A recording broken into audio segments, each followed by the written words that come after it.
Bukod sa Maynila, binahari ng ilang lansangan sa Quezon City sa kabila ng pag-ulan at pagbaha. Isang motorsiklo pa ang nagliyab sa gitna ng kalsada.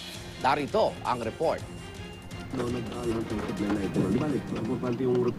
Naging tila isang malawak na bati sa gitna ng syudad ang bahaging ito ng Quezon City dahil sa baha.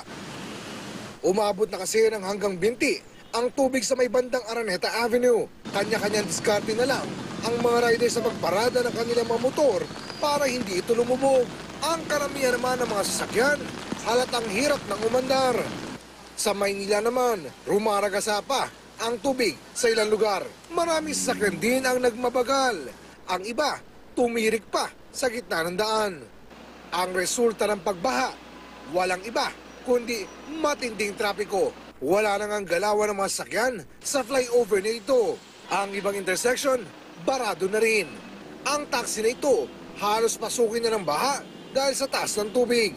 Pero kung mayroong naperwisyo, mayroon din namang tila masaya pa sa baha. Para sa mga batang ito kasi sa Sampaloc, Manila, instant swimming pool ang baha.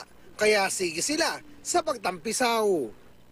Sa gitna naman ng masungit na panahon, nagliyab ang isang motorsiklo sa gitna ng kalsada malapit sa Santo Domingo Church. Pauwi na raw sana sa Maynila ang may-ari nito nang mangyari ang insidente.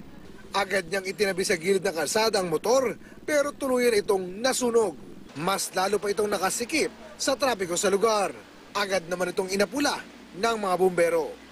Para sa unang balita, Oscar Oida reporting.